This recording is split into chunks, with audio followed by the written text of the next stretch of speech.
히브리서 잠깐만 한번 봅시다. 히브리서.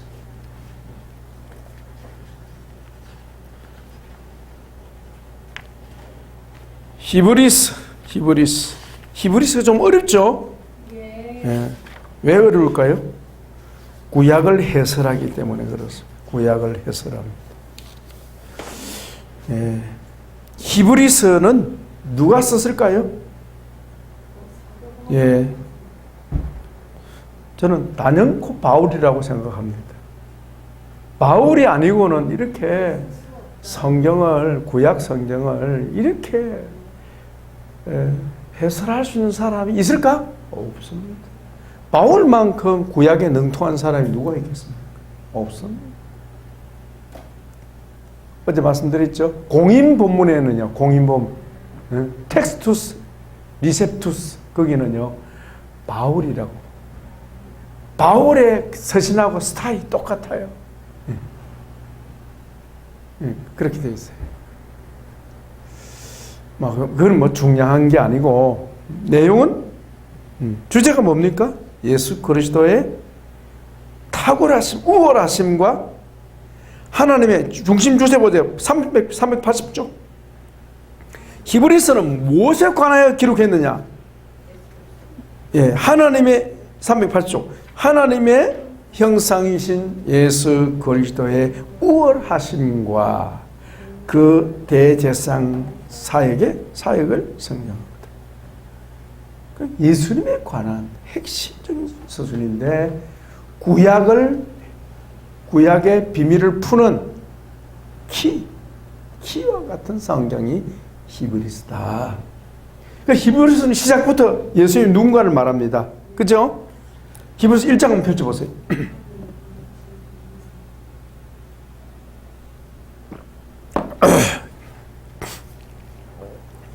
히브리서 1장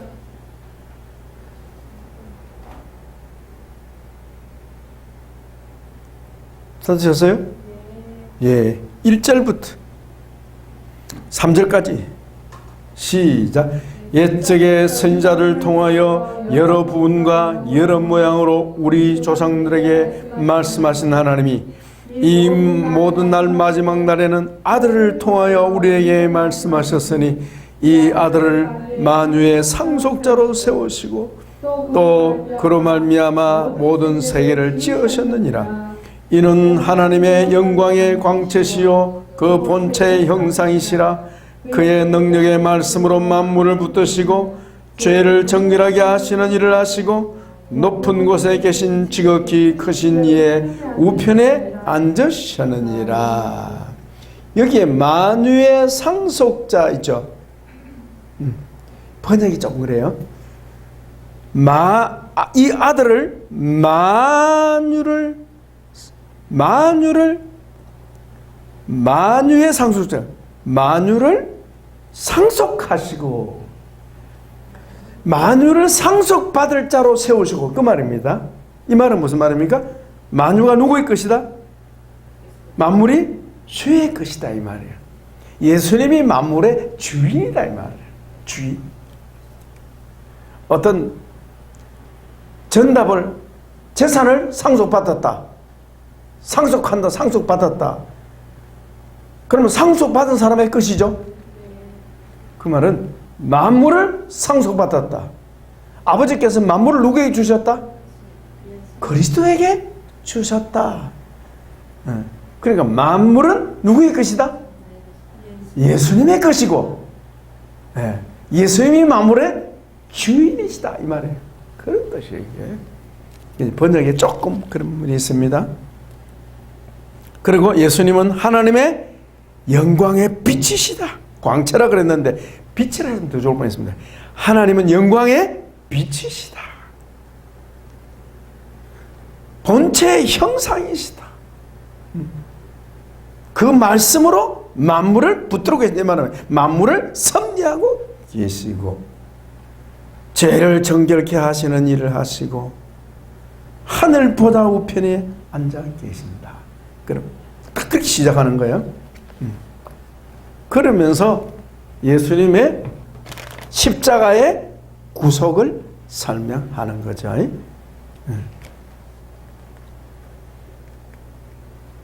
그래서 여러분 거기 보시면 382쪽에 보십시오. 히브리서 내용개요. 성경개간 히브리서 내용개요 382쪽에 보시면 자, 여기도 구조가 어때요? 교리와 실천으로 되어 있습니다. 교리와 실천. 교리는요, 1장부터 10장까지. 10장 18절까지. 그 다음에 실천은 10장 19절부터 3장 17절까지. 13장 17절까지. 그렇게 구조로 되어 있어요. 구조가 어때요? 바울 구조하고 같죠? 이걸 보면 알 수 있죠. 우월하신 그리스도. 자, 봅시다. 무엇보다 우월하다? 382쪽. 우월하신 그리스도. 대단은 1장부터 4장까지인데 첫째가 뭐예요? 왜 천사보다 우월하다고 말씀할까? 히브리서를 받는 사람들이 누구예요? 히브리인들. 유대인들이에요. 유대인들. 이 수신자가 유대인들이. 수신자 보세요. 나오죠? 위에 내용계 위에 보면 수신자. 수신자 누구예요? 유대계 그리스도. 유대계 그리스도인들 중에는 예수님을 믿으면서도 아직까지도 어떤 문제가 있었던 거예요? 유대인들의 유대주의가 남아. 유대주의. 유대계 그리스도인들. 유대계 그리스도인들은 뭐가 남아 있어요? 유대인들의 그 문화적인 특성, 문화적인 문제가 있었어요. 첫째는 모세를 뭐 합니까? 숭배해요. 그래서 바리새인들 그러잖아요. 우리는 모세의 제자라고.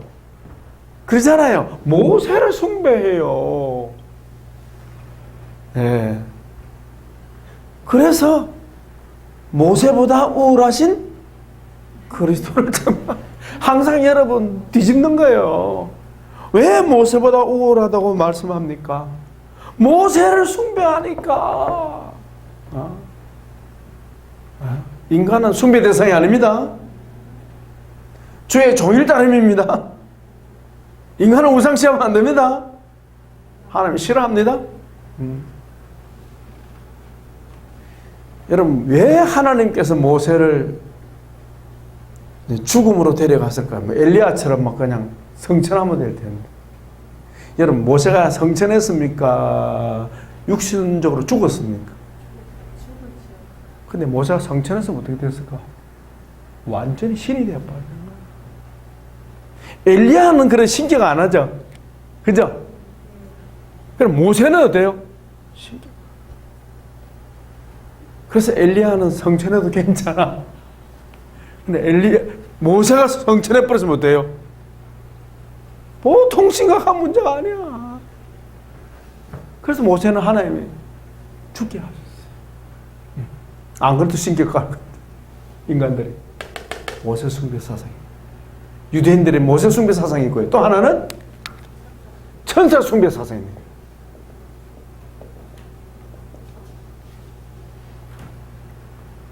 천사 숭배 사상.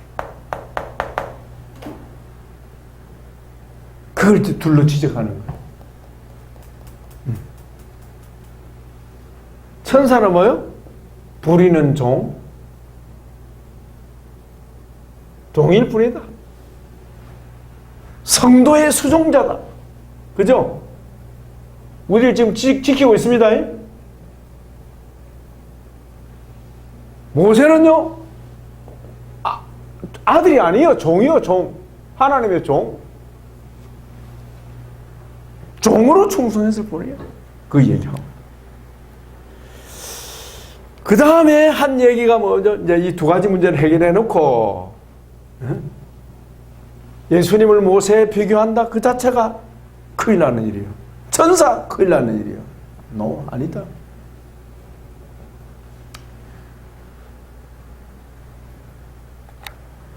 참 하나님께서 우리가 천사를 보지 못하게 한 건 너무 감사해요.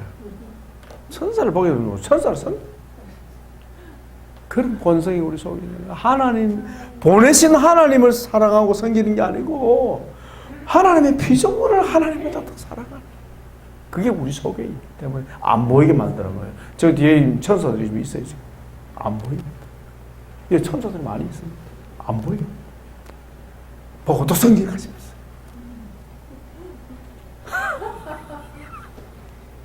결국은 누구를 모르는 거예요? 하나님 몰라도 너무 모르는 거예요. 예수님을 몰라도 너무 모르는 거예요. 예수님은 어떤 분이냐? 대제사장이시다.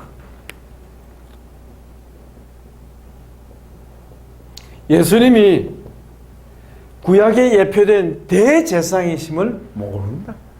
이들은. 대제사장으로 오신 예수님이 뭘 하셨는가? 백성을 위하여 하나님께 제사 드렸는데 제물이 짐승이 아니고 당신 자신을 하나님 제단에 마치 이삭을 아브라함의 모리아 제단에 드렸던 것처럼 예수님 자신이 하나님의 제단에 자신을 드렸다. 그 제단의 이름이 뭐예요? 십자가. 십자가상. 십자가상. 높이 들린 십자가상이 예수님이 하나님 앞에 드린 제단. 모리아. 그 모리아 어디? 그 성전. 예루살렘 성전이 그곳이 뭐.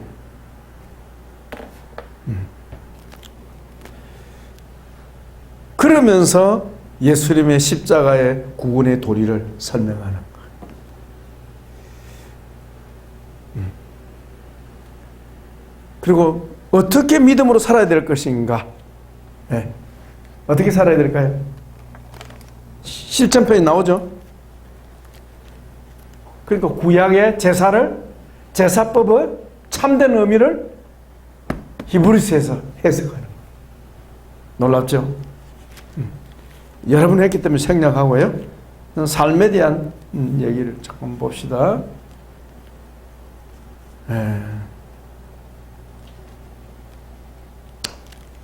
실천편. 믿음의 실천편. 실천편이 몇 장부터 나옵니까? 10장부터 나오네요. 그죠? 10장부터.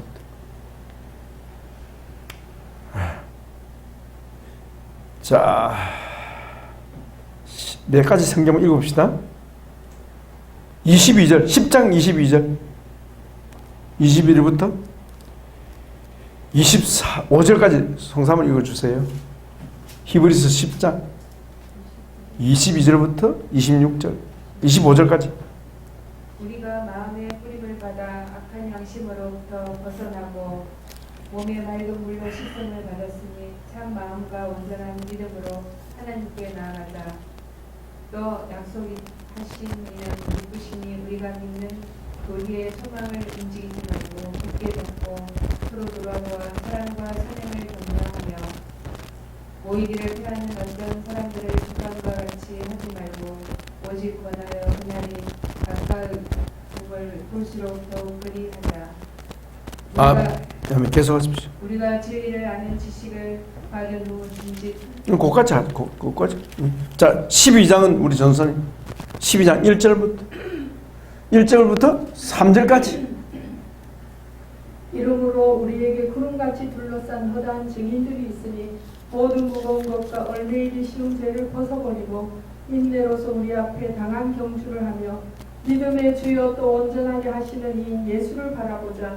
그는 그 앞에 있는 기쁨을 위하여 십자가를 참으사 부끄러움을 개의치 아니하시더니 하나님 보좌 우편에 앉으셨느니라.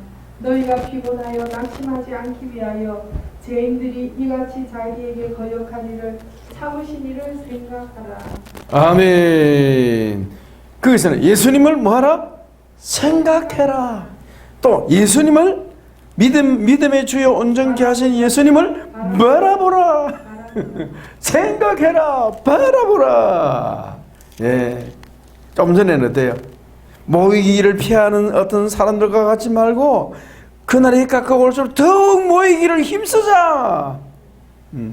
참 마음과 온전한 믿음으로 마음의 핏부림을 받아서 하나님께 나아가자. 이 교훈이죠. 실천이죠. 그죠? 자, 그렇게 하고요. 야고보 지난번에 우리 원사님이 했죠. 그죠? 야고보는 뭐 어려운 성경이 아니죠. 아, 좋습니다, 목사님. 아, 너무 다르네. 같은 것 같은데. 같은 것 같아요? 모르겠어요. 하여튼 규격이 다르네. 잘랐습니까? 예. 이게 낫다. 아, 예. 예. 같은 거가? 자, 야고보서는요,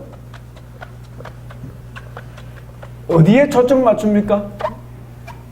복음에 초점을 맞춥니까? 율법에 초점을 맞춥니까? 예? 자, 구약 성경은 율법이 우위에 있습니까? 복음이 우위에 있습니까? 예, 율법이 우위에 있습니다. 이 율법은 누구의 율법? 모세의 율법.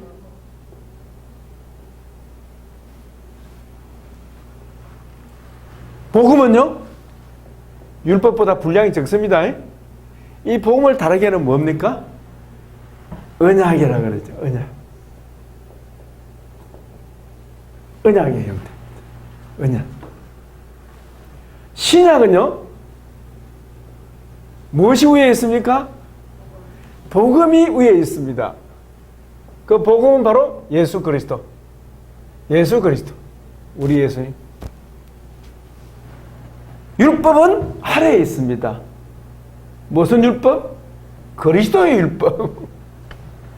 그리스도의 행하심. 우리 예수님 가신 말씀에서 우리가 따라가야 돼. 그죠? 행하심. 그리스도의 율법. 바울은 무엇을 구체적으로 가르쳤습니까? 복음을 먼저 했습니다. 먼저. 그리고 율법은요, 교훈은 부수적으로. 구원받았으니 뭐하라? 거룩하게 살라. 구원받았으니 그러므로 우리가 거룩하게 살아야 한다. 어떻게? 예수님처럼 이렇게 나오는. 그러니까 복음에도 예수님, 율법에도 예수님, 둘 다 예수님이에요. 구조를 알겠죠? 바울은 복음을 강조로 했고요. 야고보는 어때요? 율법을 강조했습니다. 어떻게? 초신자들에가 아니라 이미 믿는 성도들에게, 이미 믿는 성도들이 믿음의 행위를 나타낼 것을 강조한 거예요. 강조. 너희가 믿음이 있느냐? 믿음을 보여봐라. 이거죠? 그래서 강조.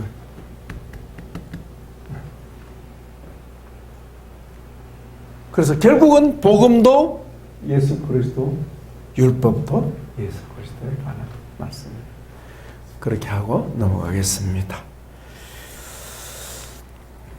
자,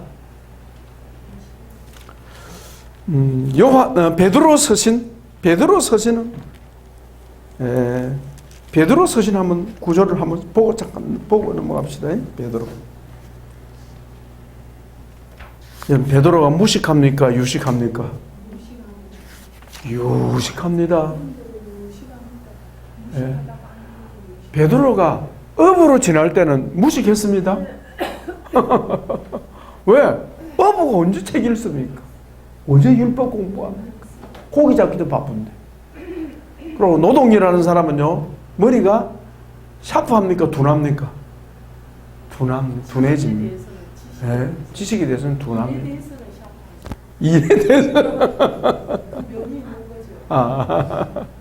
네. 일하는 요령, 고기 잡는 요령은 있습니다.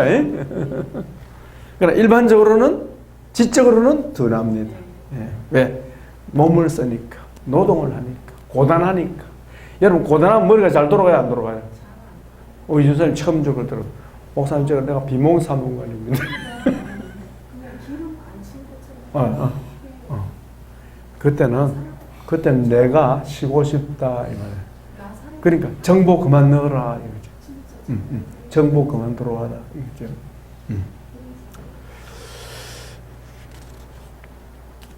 근데 베드로가 얼마나 지식을 중요시했는지 아닙니까?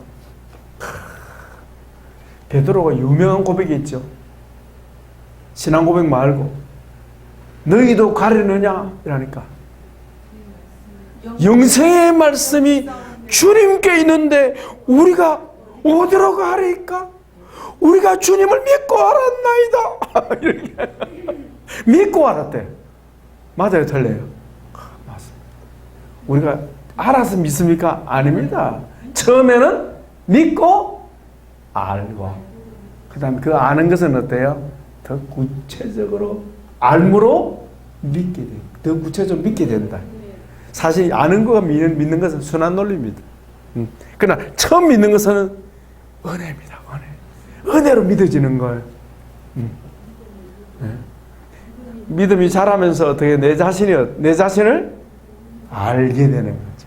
알게 돼요. 베드로가 알을 강조하는 거예요. 네. 그래서 여러분 성경 보면 나오잖아요. 한번 봅시다. 그래도 베드로 조금 그래도 한 달에 한번 밟아보고 가야지. 그냥 훌쩍 뛰는 모습을 보세요. 베드로.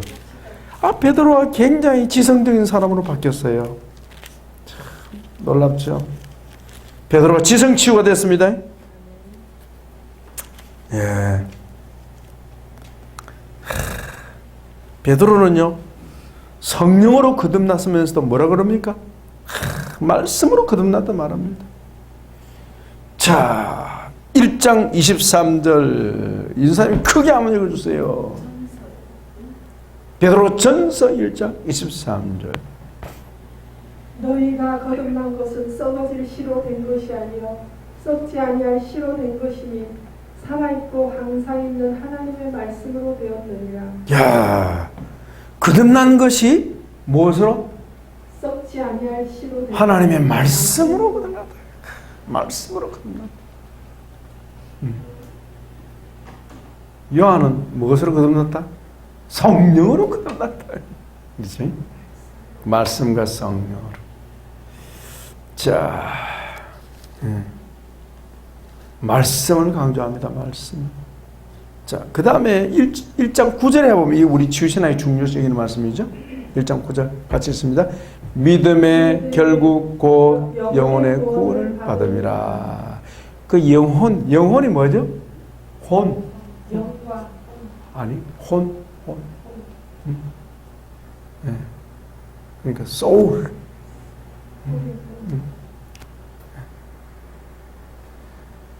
그러니까 영혼으로 해버리니까 해석이 안 되네. 구원론에 막 헷갈려 버리는 거예요.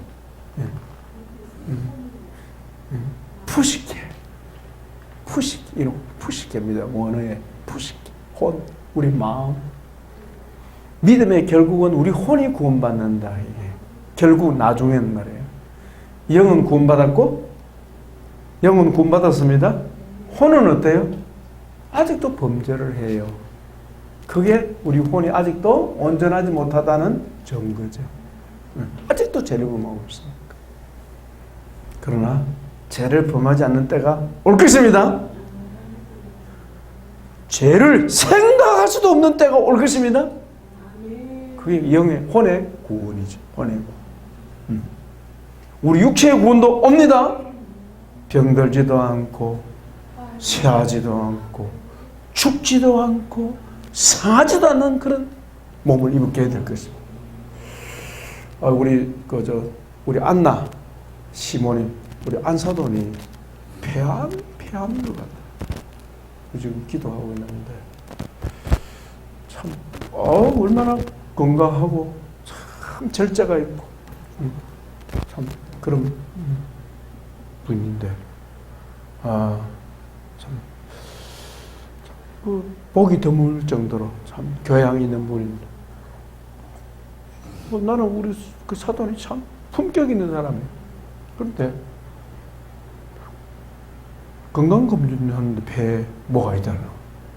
그래서 병원에 지금 용인 세브란스 병원, 용인에도 세브란스 병원 있나 봐요. 세브란스 병원에. 서울에는 안 되고 자리가 없었는데. 의사가 보더니 아마 아닌 것 같다. 악성 아닌 것 같다. 이제 조직 검사 나와봐야 되겠지. 그래요. 그러나 좋은 일이 있을 겁니다. 저래 되면요, 진단 딱 받으면요, 혼이 각성하잖아요. 그죠? 혼이 각성하면 어때요? 영이 열리거든. 혼을 건드리면 영이 열리거든. 건드리면 영이 확 열리거든. 당연하죠. 탁 건드려. 정신 차려라 이놈아. 뺨을 탁 때리면 어때요? 아야! 하면서 정신 차리시면 어때요?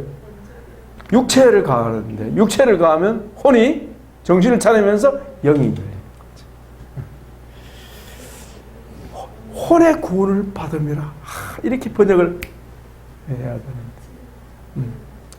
자, 지식 한번 더 보세요. 베드로후서. 지식을 다루고 있습니다. 1장 1절 2절 사모님 우리 크게 한번 읽어주세요. 베드로후서 1장 1절 2절 큰 소리로.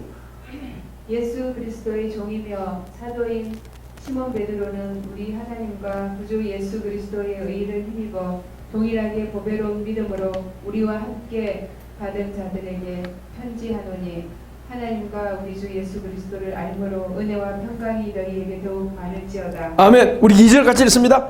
하나님과 우리 주 예수를 알므로 은혜와 평강이 너희에게 더욱 많을지어다. 아멘. 은혜와 평강이 더욱 많아지기 위해서는 무엇이 필요합니까? 예수님을 알므로. 예수님을 아는 분량만큼 은혜와 평강이 많아질 것입니다. 이걸 베드로가 알았어요. 놀랍지 않습니까? 베드로 놀랍지 않습니까? 네? 베드로 진짜 놀랍습니다. 그죠? 이야, 참 베드로 놀랍습니다. 그러므로 5절 시작. 그러므로 너희가 더욱 힘써 너희의 믿음의 덕에 뭐요? 지식. 무슨 지식? 세상 지식 말고 영적 지식. 그리스도를 아는 지식이 믿음의 분량이다. 자, 마지막으로 결론 2장 18절 우리 같이 읽겠습니다. 시작. 오직 우리 주 곧 그리스도 예수의 은혜와 그를 아는 지식에서 자라가라. 야, 바울이 이런 말을 하면요, 뭐 그렇겠지 하지만 세상에 베드로가 그냥 구주 예수 그리스도의 은혜와 그분을 아는 지식에서 자라야 한다. 아멘. 정말 너무 좋다. 예수님을 아는 지식이 가장 고상함이라. 누가 그래 말했습니까? 바울. 한 성령이죠. 바울은 가장 고상한 지식이 무엇인 줄 아느냐? 세상 것은 배설물이다. 오직 예수님을 아는 지식이야말로 최고의 지식이다. 그거로 끝난다. 그런데 베드로는 어때요? 자라가라. 지식으로 자라가고 은혜에 자라가라. 이렇게 결론을 맺네요. 요한 1, 2, 3서. 요한 1, 2, 3서는 요한복음의 속편이죠. 그죠? 속편. 속편.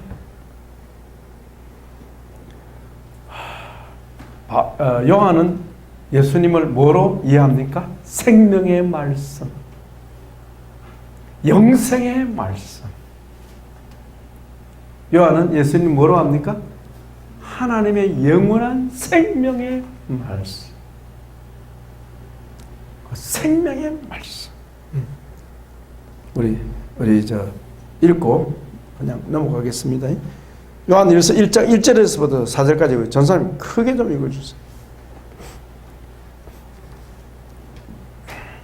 태초부터 있는 생명의 말씀에 관하여는 우리가 들은 바요 눈으로 본 바요 자세히 보고 우리의 손으로 만진 바라. 이 생명이 나타내신 바 된지라. 이 영원한 생명을 우리가 보았고 증언하여 너희에게 전하노니 이는 아버지와 함께 계시다가 우리에게 나타내신 바 된 이시니라. 우리가 보고 들은 바를 너희에게도 전함은 너희로 우리와 사귐이 있게 하려 함이니 우리의 사귐은 아버지와 그의 아들 예수 그리스도와 더불어 누림이라. 우리가 이것을 쓰면 우리의 기쁨이 충만하게 하려 함이라. 아멘. 바울은 예수님을 사도 요한은 예수님을 체험하는 거야. 체험. 말씀을 체험하는 거. 체험하는 거. 지식에 머물지 아니하고 그 지식이 가슴으로 삶으로 체험하는 거. 그 지식, 주를 아는 지식이 가슴으로 내려와서 체험되면 능력이 될 줄 믿습니다. 그래서 말씀을 듣고 가슴이 뜨거워지는 거예요. 그걸 말해요. 체험하는. 나는 보았다. 나는 만졌다. 나는 맛보았다. 나는 체험했다. 무엇을? 영원한 생명을. 예수님을. 근데 그 예수님과 교제하면 뭐가 드러난다? 뭐가 드러난다? 죄가 드러난다. 그래서 거기 보십시오.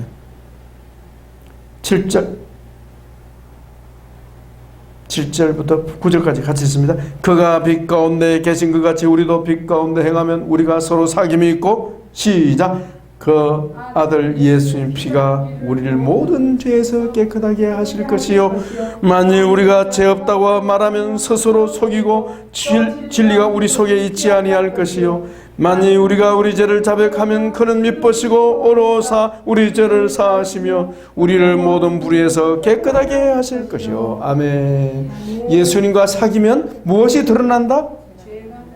그래서 뭘 해요? 주여 나는 죄인입니다 하고 고백해야 한다. 만약에 죄를 고백하지 않으면 어떻게 된다? 8절 죄가 없다고 말하면 속이는 자요 또 진리가 그 속에 없는 것이다. 뒤집으면 진리가 그 속에 있으면 뭐가 드러난다?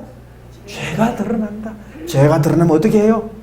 죄를 드러내고 예수님의 피로 씻으라. 아멘. 이게 거룩하게 되는 비결이다. 예수님을 체험하는 비결이다. 영생을 체험하는 비결이다 이 말. 이 치유죠. 드러나. 그래서 우리 교회에서 배웠잖아요. 죄가 드러나잖아요. 그죠? 죄가 드러나잖아요. 한국교회 죄가 드러나잖아요. 우리 가운데 죄가 드러나잖아요. 씻으면 될 줄 믿습니다. 그걸 말씀하고 있다. 자, 계시록. 야, 계시록 없어. 계시록. 계시록 우리 몇 장까지 있습니까? 22장. 네. 유다서는 뭐 우리 많이 했잖아요. 유다서는 우리 지우씨나 유다서 많이 하잖아요. 예수님의 동생이죠. 유다. 유다서도 참 깊습니다. 계시록 23장은 없습니다. 22장까지 있는데요. 자, 우리 계시록 잠시 보고 우리 신약계로 우리 정원대 교수님 계시록 잠깐 한번 펼쳐볼까요? 마지막. 계시록은 어려운 성경입니다. 그죠? 어려운 성경입니다. 그 초대교회 시절에 속사도 시대겠죠? 속사도 시대 때 참 계시록을 받아들이기가 참 어려웠어요. 왜? 난해하니까. 난해하니까. 그러나 성경은 성경입니다.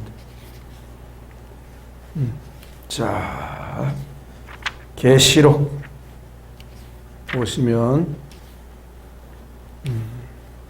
요한계시록을 보시면 내용 봅시다.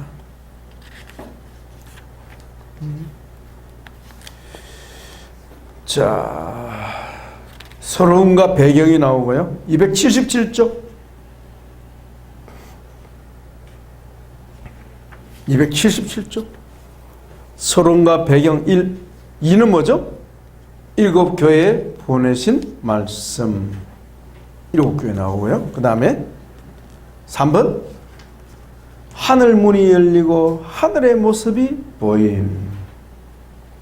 그 다음에 4번. 핍박 환난 중에서 교회의 승리, 하나님의 심판. 그 다음에요. 바벨론의 멸망과 그리스도의 승리. 6번. 승리의 노래, 결혼. 이런 식으로 되어 있습니다. 뭐 그대로예요. 그러나 이걸 보면서 우리 요한계시록을 보면요. 다르다는 걸 느낄 겁니다. 왜 다를까요? 사람이 다르니까. 간단합니다. 사람이 다르니까. 똑같은 걸 보고도 다르게 말한다. 예. 우리 정은도 교수님은 있는 그대로. 저는 털을. 제 별명이 잘못 털털이 되겠네. 털. 자, 털. 자, 보세요. 405쪽. 성사머리. 보입니까? 아, 근데 보인대요. 털이 보인다. 우리 인사님 털 보이죠? 쫙! 하면 그 세 가지 바로 나와버린다. 예, 그게 어디 나오는데요? 1장 3절을 근거한다. 아, 참 놀랍죠? 1장 3절 요절 같이 봅시다. 시작. 이 예언의 말씀을 읽는 자들과 듣는 자들과 그 가운데 지키는 자들이 복이 있나니 때가 가까움이라. 아멘. 자, 그래 놓고는 19절에 봐. 19절 1장 19절 보십시오. 예수님이 밤모섬에 사도 요한에게 찾아오셔서 하신 말씀.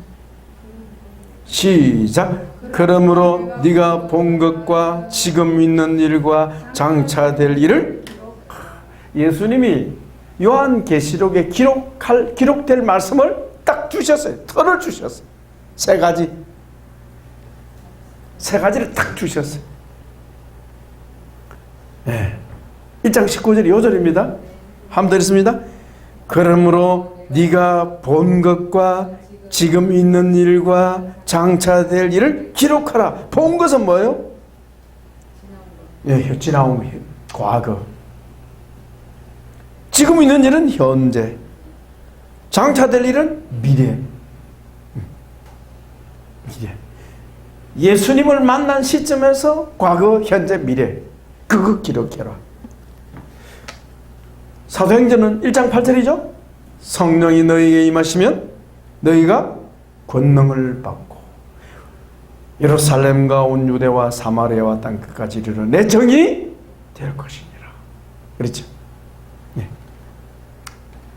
이렇게 예루살렘 성령 받고 예루살렘 온 유대 사마리아 땅끝까지, 그게 사도행전 구조예요. 맞죠? 요한계시록의 구조가 뭐예요? 1장 19절 말씀. 네가 본 것과 지금 있는 일과 장차 될 일을 기록해라. 예, 자 보세요.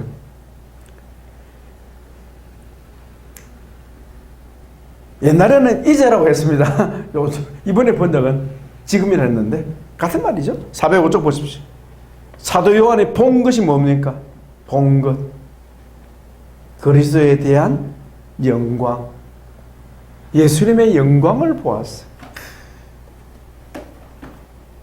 사도 요한의 처지가 어땠어요? 처지가 어땠어요? 예? 아니, 사도 요한의 처지가 박해받는 상황이죠? 박해받는 상황이 어디 나옵니까?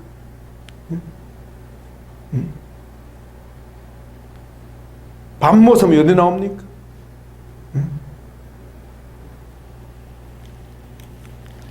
밤모섬이 어디 나옵니까? 본문에 나오죠?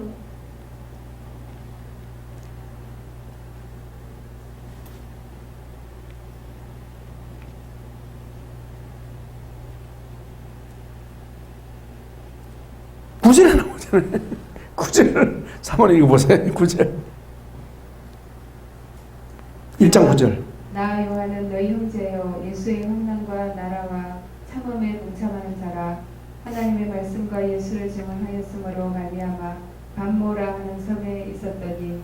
예, 반모가 뭐죠? 반모. 반모 섬의 유배. 박해받는 상황. 사도 요한이 박해받는 상황이니까 누가 박해를 받는 거예요? 주님의 교회가. 누구에게? 로마 제국의 박해를 받는 상황. 어둠이 완전히 세상을 뒤덮고 있는 상황에 누가 나타났습니까?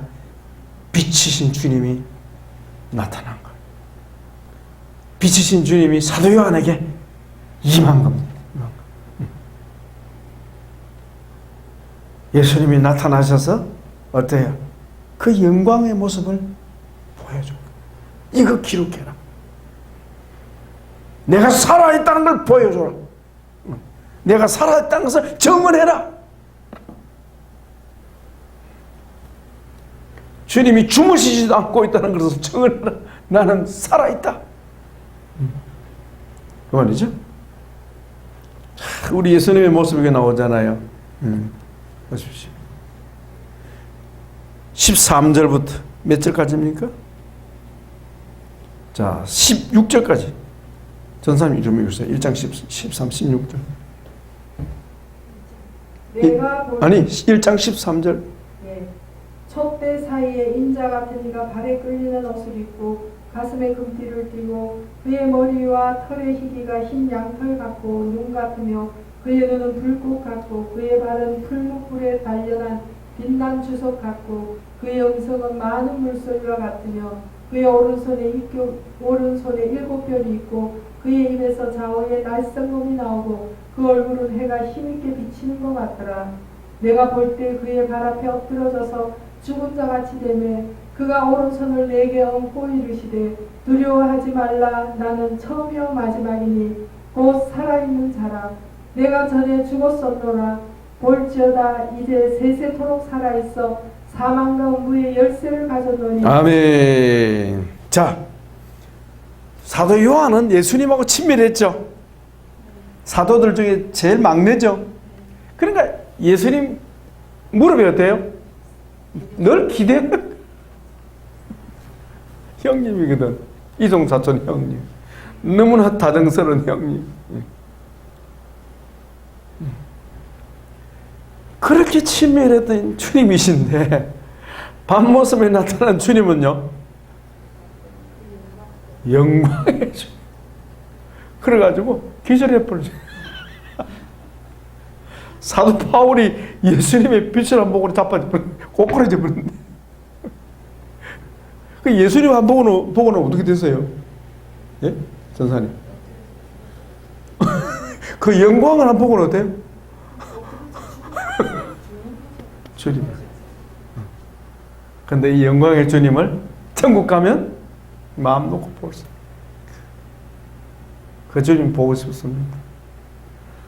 그 주님 만나고 싶습니다. 이 땅에서는 감당이 안 되는. 감당이. 볼 수 없고 또 빛 앞에 내 죄가 이렇게 드러나니까 감히 얼굴이. 근데 여기는 봤죠? 보세요. 머리, 털, 눈, 주님의 얼굴, 머리, 털, 눈, 빛이 나. 그 빛을 받는 순간에 어때요? 꼬꾸라져 버려. 그 영광의 주님. 그래서 영광의 주님 따라합시다. 영광의 주님. 하나님의 영광의 빛. 히브리서 1장에 나왔죠? 그는 하나님의 영광의 광채시다. 본체 형상이시다. 이렇게 나옵니다. 영광의 빛. 영광의 빛. 제가 보자침 꼭 하기 원합니다. 여러분 기도해 주십시오. 저는 꼭 주님 품에 한번 안겨보고 오려고 합니다. 경배드리고 안겨보고 싶습니다. 그게 본 것이요. 본 것. 보고 나서 지금 이제 있는 일, 7교회 상황, 현재 상황.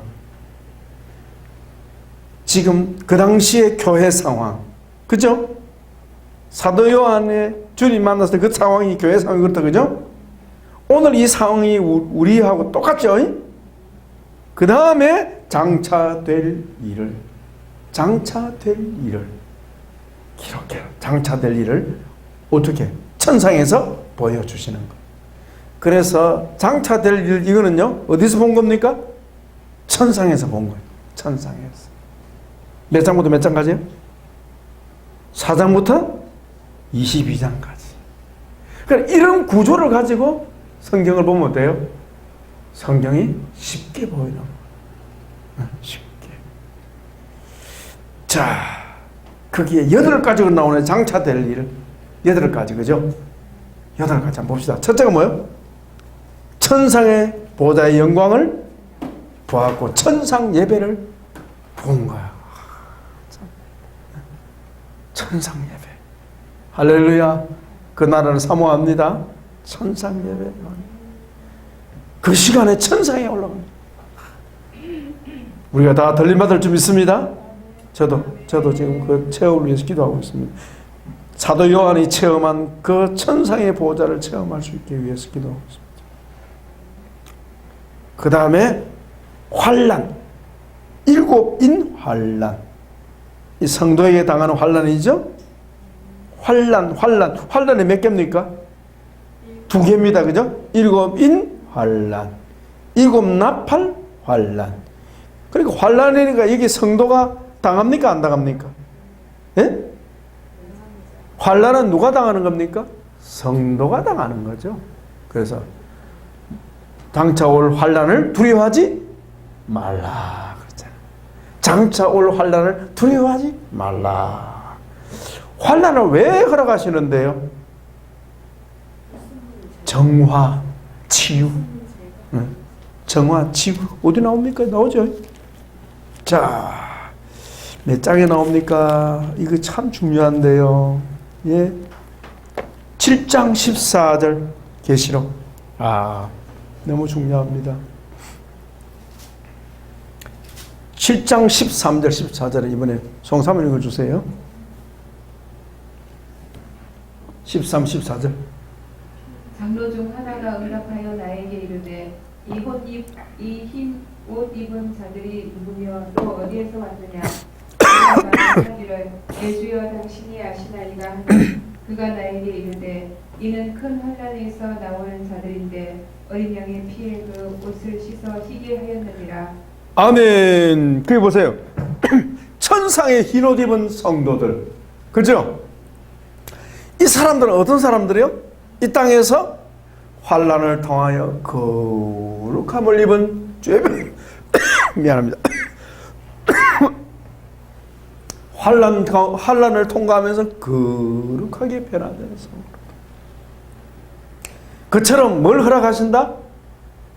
말세에 7가지, 두 환난, 7인의 환난, 7 나팔의 환난이고요. 7인의 환난 써놓으세요. 첫째 환난. 7인의 환난, 첫째 환난, 첫 번째 당하는 환난. 두 번째 환난은 어때요? 예, 그 다음 환난. 7 나팔 환난, 7인 환난. 1인이 먼저입니다. 나팔 환난. 그 다음에 세 번째는 뭐죠? 5번이 뭐가 있어요? 7 대접 뭐예요? 재앙은 누가 받는 거예요? 재앙은 불신자들이 받는 거죠. 불신자들이 받을 때 이 재앙에는 신자가 있어요, 없어요? 없어. 예. 왜? 자기 백성이니까 다 들림받는 거예요. 그 구조입니다. 아시겠죠? 그런 구조. 그 다음 7 재앙을 만난 후에는 어때요? 끝나고 난 후에는 그리스도가 재림하신, 이 재림은 지상 재림을 말합니다. 지상 재림. 지상 재림을 하는데 그 지상 재림하기 전에 뭐가 있습니까?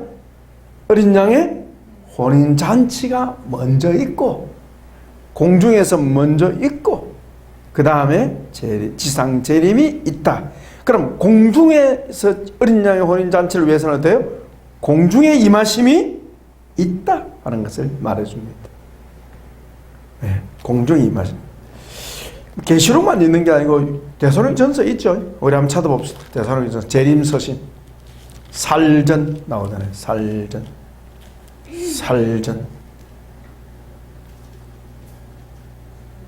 4장 14절부터 17절까지. 전사님 좀 찾아 읽어주실래요? 데살로니가전서 4장 14절로 17절까지. 큰 소리를 좀 읽어주세요.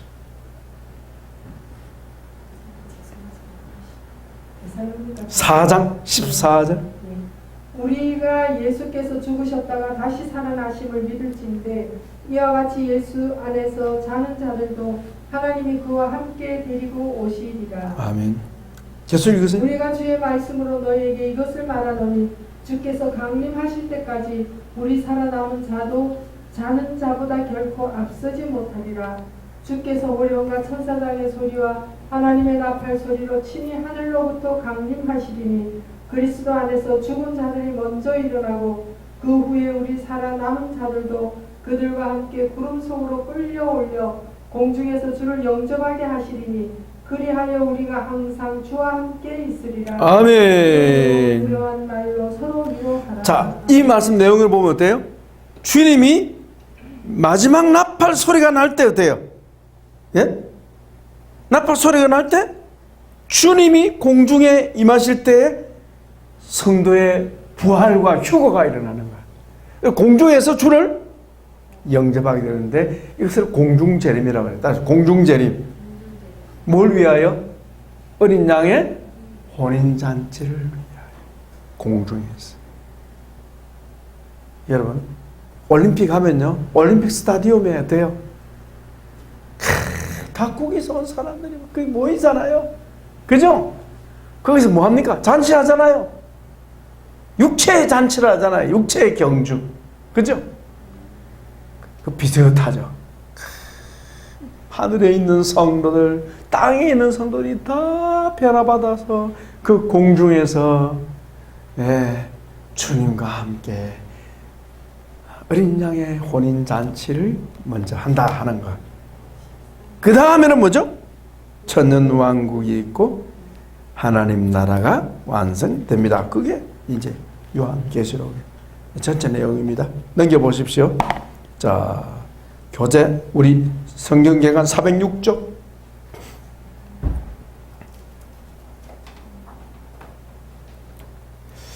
요한계시록은 구조적으로 이해하지 않으면요, 밑도 끝도 없는 책처럼 보입니다.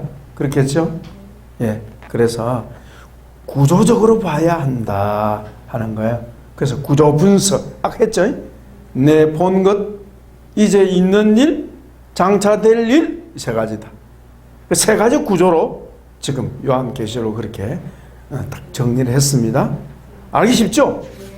쫙 나오죠? 아, 한눈에 탁 들어. 저도 이거 우리 노무원 목사님 도움을 좀 받았어요. 에스라. 노 목사님 이거는 참 제대로 본 것 같아요. 그 중에 이제 중요한 내용 중에 하나가 뭐냐면은 장차될 일 가운데 4번이 뭐죠? 압축된 역사 계시. 요 노 목사님이 발견한 겁니다. 이게 도대체 뭐냐 고민 많이 했다고 합니다. 지난 역사를 압축해서 중간에 일종의 삽입해 놓은 거예요. 8가지 역사 계시를 넣어 놓았다 하는 거예요. 자, 그래서 오른쪽에 보십시오. 407쪽. 요한계시록의 연대기적 이해. 자, 여러분 회색 있죠? 회색. 네모난 회색은 지상에서 일어나는 일. 바탕이 흰 것은 천상에서 일어나는 일이다. 자, 이제 역사 전개입니다. 내 본 것 이해되죠? 지상이면 천상입니까? 예수님이 밤모섬에 내려오셨죠. 사도 요한이 밤모섬에서 지상에서 주님 만난 거예요. 그 다음에 어때요? 일곱 교회 이제 있는 것 지상인가 천상인가? 지상. 그 다음에 이리로 올라오라. 어디로 올라갔어요? 천상 예배 광경을 보게 된 거죠. 이것은 왜 미래에 계십니까? 우리가 장차 보게 될 것이기 때문에 미래라고 설정해 놓은 거예요. 그죠? 지금도 천상에 예배 드리고 있습니다. 그럼 우리에게는 뭐예요? 현재입니까? 미래입니까? 미래다. 자, 그 다음에는요. 자, 4장, 5장 다음에 이거 어디로 가야 되겠어요? 6장. 장차 될 일을 보세요. 장차 될 일. 장차 될 일. 일곱인, 첫째 환란, 일곱 나팔, 둘째 환란. 그 다음에 셋째 재앙인데요. 이 재앙은 세상 심판. 일곱 대접 진노. 하나님의 진노. 진노의 포도주 털을 바른다 그랬죠? 진노. 그 진노가 있기 전에 어때요? 일곱 나팔이 끝나자마자 어떻게? 15장은 공중에 들림 받습니다. 보입니까? 위로. 일곱 나팔 다음에 바로 15장이 나옵니다. 성도의 부활, 휴거, 천상 예배, 어린 양의 혼인잔치. 끝나고 나면 어떻게 해요?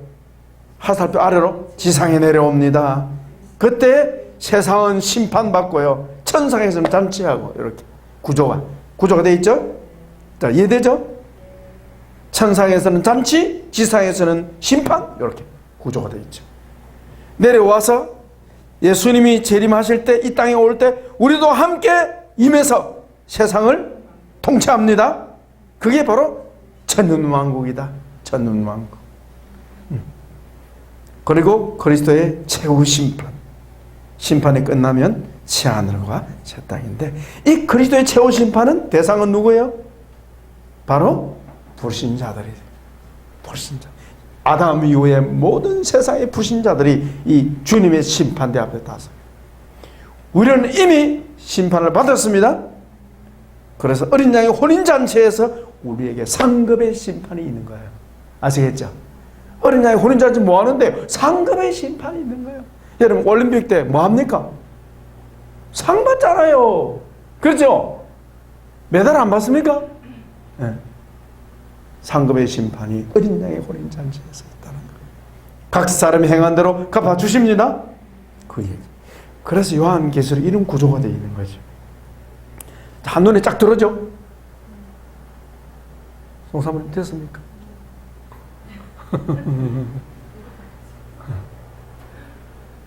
그렇게 구조가 됩니다.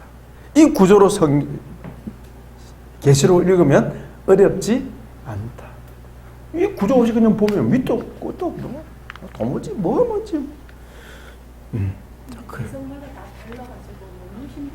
예, 그럼 힘들죠. 그래서 여러분 406쪽에 보시면요. 참조, 노후고 쉽게 이해되는 요한계시록을 참조해야 돼요. 이 전무사 아이디어가 아니라 이 부분에 대해서는 구조적 이해는 노후 목사님 작품이에요. 제가 인용을 했죠. 그러나 이렇게 도표 만드는 것은 노후 목사님 만드는 게 아니고 내가 만드는 도표 잘 보이죠? 천상과 지상. 예, 한눈에 딱 보게 만들었잖아요. 자, 질문하시면 질문하시고 이것으로 신약 결혼을 일단 끝마치겠습니다. 수고했습니다. 수고했습니다.